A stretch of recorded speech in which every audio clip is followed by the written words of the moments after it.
Linear algebra. तो ये linear algebra की फर्स्ट वीडियो है, introduction. Topic to be covered. तो इस लेक्चर में और आने वाले कुछ और लेक्चर्स में मैं ये सारे टॉपिक एक्सप्लेन करूँगा। Introduction to linear system, system of linear equation, metric operation, homogeneous system of equation, solution of linear system by Gauss elimination method, by Gauss-Jordan elimination method, next फिर properties of determinant और फिर Cramer rule। तो define करते हैं कि linear equation क्या होता है। तो linear equation, a linear equation is an equation that can be written in this form। कोई भी इक्वेशन जिसको अगर हम इस फॉर्म में लिख सकें वो लीनियर इक्वेशन कहलाता है। लीनियर इक्वेशन में क्या होता है कि उसमें जितने भी वेरिएबल हो, लेकिन कंडीशन ये है कि हर वेरिएबल की पावर 1 हो। तो यहाँ पे हमारे पास x1, x2 और xn ये हमारे पास वेरिएबल्स हैं और हम इजीली देख सकते हैं कि हर वेरिएबल की पावर 1 है। और ये जो a1, a2 up to an है ये हमारे पास कोफिशिएंट कहलाते हैं। यानी कि a1 जो है वो कोफिशिएंट है x1 का, a2 कोफिशिएंट है x2 का और इसी तरह an कोफिशिएंट है xn का। एग्जांपल्स, ये कुछ एग्जांपल्स हैं लीनियर इक्वेशंस के। तो ये 3 इक्वेशन है हमारे पास, ये तीनों के तीनों हमारे पास लीनियर इक्वेशन है। जैसे कि अगर हम फर्स्ट इक्वेशन को देखें तो फर्स्ट इक्वेशन में हमारे पास 3 वेरिएबल हैं, x, y और z। और यहाँ पे x की पावर भी 1 है, y की पावर भी 1 है और z की पावर भी 1 है। तो ये हमारे पास लीनियर इक्वेशन है। इसी तरह ये इक्वेशन 2 और थर्ड इक्वेशन ये हमारे पास लीनियर इक्वेशन की एग्जाम्पल्स हैं। नेक्स्ट एग्जाम्पल, ये हमारे पास एक ऐसा इक्वेशन है जो कि लीनियर नहीं है। तो इस इक्वेशन में हमारे पास 4 वेरिएबल हैं, x, y, w और z। और हम इजीली देख सकते हैं कि इसमें हर वेरिएबल की पावर 1 नहीं है। फॉर एग्जांपल यहाँ पे जो फर्स्ट टर्म है x, तो x स्क्वायर रूट है, तो इसका मतलब क्या है कि x की पावर है 1/2। इसी तरह अगर हम इसको देखें दूसरे टर्म को 1/y, तो यहाँ पे y की पावर है -1। तो इस इक्वेशन में हर वेरिएबल की पावर 1 नहीं है, तो ये इक्वेशन लीनियर नहीं है। Next, solving an equation. A solution to equation is a value for each variables that make the equation true. यानी कि सॉल्यूशन क्या होता है किसी इक्वेशन का, तो उस इक्वेशन में जितने वेरिएबल्स होंगे उस वेरिएबल की कुछ वैल्यूज होती, ऐसी वैल्यूज होती हैं जिसको अगर हम पुट करें इक्वेशन में और वो सेटिस्फाई हो जाए। फॉर एग्जांपल हमारे पास ये एक इक्वेशन है, x - 4y - 6z = 17। तो ये हमारे पास एक इक्वेशन है।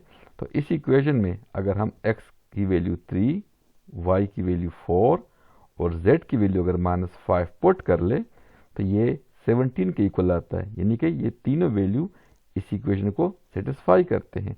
तो इसका मतलब क्या हुआ, x = 3, y = 4 एंड z = -5। ये सोल्यूशन है इस इक्वेशन का। नेक्स्ट हमारे पास है system of equation. A system of linear equation is a collection of 1 और मोर लीनियर इक्वेशन। यानी कि हमारे पास लीनियर सिस्टम क्या होता है, लीनियर सिस्टम ऑफ इक्वेशन ये कलेक्शन होता है जिसमें एक या एक से ज़्यादा लीनियर इक्वेशन हो, लेकिन सब में वेरिएबल सेम हो। फॉर एग्जांपल ये 2 इक्वेशन है हमारे पास, तो ये हमारे पास एक सिस्टम ऑफ लीनियर इक्वेशन है। तो इस फर्स्ट इक्वेशन को अगर हम देखेंगे तो 3 वेरिएबल हैं, x1, x2 और x3। बट सेकंड इक्वेशन में सिर्फ x1 और x3 है। तो यहाँ भी x2 मौजूद है, लेकिन x2 का जो कोफिशिएंट है वो 0 है। तो ये हमारे पास एक लीनियर सिस्टम है, linear system, equation of linear system. Next हमारे पास है solution of equation. A solution to a system of linear equation is value for each variable that make each equation true simultaneously. यानी कि जिस तरह हमने last slide पे देख लिया कि सॉल्विंग एन इक्वेशन, तो इसी तरह ये सेम प्रोसीजर है, सेम मेथड है सिस्टम ऑफ इक्वेशन के लिए कि वहाँ पे एक इक्वेशन को सेटिस्फाई होना चाहिए, यहाँ पे वो वैल्यू तमाम इक्वेशन को सेटिस्फाई करेंगे।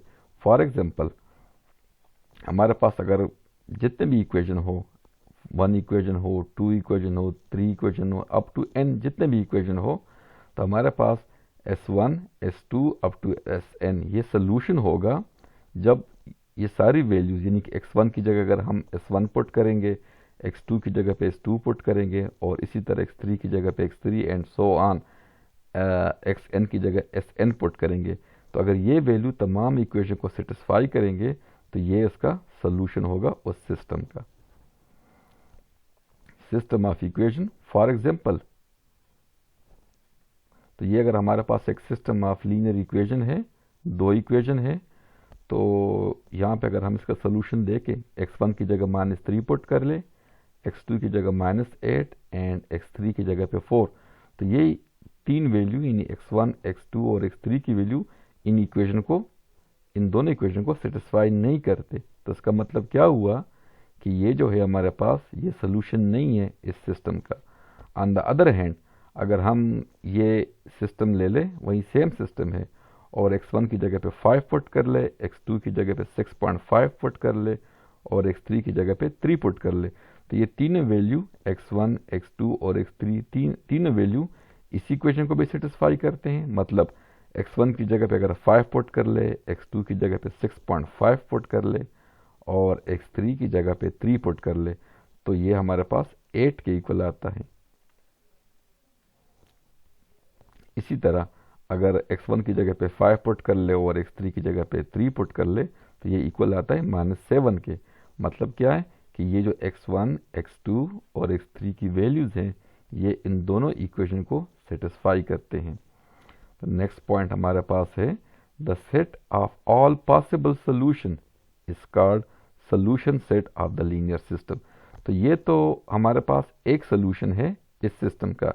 इस तरह अगर तमाम पॉसिबल जितने भी सोल्यूशन बन जाए, अगर उन तमाम सोल्यूशन को अगर हम एक सेट फॉर्म में लिखेंगे तो हम उसे फिर कहते हैं solution set. Next, two linear system are called equivalent if they have same solution set. यानी कि अगर हमारे पास कोई से 2 सिस्टम हो, यानी कि एक सिस्टम ऑफ इक्वेशन हो और दूसरा एक और सिस्टम ऑफ इक्वेशन हो, तो वो आपस में इक्विवेलेंट कब होंगे?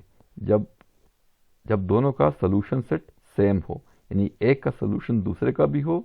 इसी तरह that is each solution of first system is a solution of the second system, यानी पहले सिस्टम का जो सोल्यूशन होगा वही सोल्यूशन सेकंड सिस्टम का भी होगा। एंड ईच सोल्यूशन, और हर सोल्यूशन सेकंड सिस्टम का वो सोल्यूशन होगा फर्स्ट सिस्टम का। ये हमारे पास कुछ केसेस हैं, हम उसको ज्योमेट्रिकली देखते हैं। तो सोल्यूशन, जब हम सोल्यूशन की बात करते हैं तो सोल्यूशन यूनिक भी हो सकता है और इन्फिनिट भी हो सकता है, और कुछ केसेस में सोल्यूशन एग्जिस्ट भी नहीं करता। फॉर एग्जांपल अगर हम इस केस को देखें तो ये हमारे पास 2 इक्वेशन है, x1 और x2 2 वेरिएबल हैं। तो 2 डायमेंशन में हम उसको जब ड्रा करेंगे x एक्सिस और y x1 और x2 एक्सिस पे, तो हम देख सकते हैं कि ये दोनों लाइन हैं, यानी कि लाइन 1 पहले इक्वेशन का और लाइन 2 दूसरे इक्वेशन का, ये एक पॉइंट पे टच करते हैं, इंटरसेक्ट करते हैं।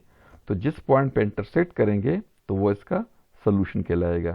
इसको हम सिंपल तरीके से भी सॉल्व कर सकते हैं। अगर आप सिंपल दोनों को ऐड कर दें तो x1 कैंसिल हो जाएगा और 3x2 - 2x2 x2 की वैल्यू आएगी 2। इसी तरह x2 की वैल्यू आप किसी भी इक्वेशन में पुट कर ले तो x1 की वैल्यू आएगी। तो हम इजीली देख सकते हैं कि ये जो दोनों इक्वेशन है, जो लाइन है, ये 3 यानी x1 की वैल्यू 3 और x2 की वैल्यू 2 पॉइंट पे, यानी कि 2 पॉइंट पे ये इंटरसेक्ट करते हैं। तो इसका मतलब क्या हुआ कि 3 2 इसका सोल्यूशन है और ये सोल्यूशन यूनिक है, इसके अलावा कोई और सोल्यूशन एग्जिस्ट नहीं करता। और हम इजीली देख सकते हैं इस ग्राफ को कि ये 2 लाइन अगर हम यहाँ पे एक्सटेंड कर दें तो ये इस पॉइंट के अलावा किसी और पॉइंट पे इंटरसेक्ट नहीं करेंगे। तो दूसरा ग्राफ जो है, ये 2 लाइंस हैं, 2 लाइन है, यानी कि फर्स्ट इक्वेशन का और सेकंड इक्वेशन का। तो हम इजीली देख सकते हैं कि अगर हम उसको एक्सटेंड भी कर दें तो ये लाइन एक दूसरे को किसी भी पॉइंट पे टच नहीं करते। तो इसका मतलब क्या है, इसका सोल्यूशन एग्जिस्ट नहीं करता। तो फिर भी अगर आप सॉल्व करने की कोशिश करेंगे तो लेट्स से अगर मैथमेटिकली आप सॉल्व करते हैं, दोनों को अगर हम ऐड करेंगे तो ये भी कैंसिल 0, ये भी कैंसिल 0 और ये इक्वल टू 2। तो 0 इक्वल टू 2 की कोई मीनिंग नहीं है। इसी तरह ये जो बी केस है, दूसरा पार्ट, इस इक्वेशन को अगर आप देखेंगे तो इनका इन्फिनिट मैनी सोल्यूशन इसके एग्जिस्ट करते हैं, यानी कि दूसरों ओवरलैप करते हैं, यानी एक का सोल्यूशन दूसरे का भी होगा। तो इन दोनों इस स्लाइड को देख के हम ये कंक्लूड करते हैं कि लीनियर सिस्टम हमारे पास किस टाइप के होते हैं, या तो उसका सोल्यूशन एग्जिस्ट ही नहीं करता, यानी कि नो सोल्यूशन।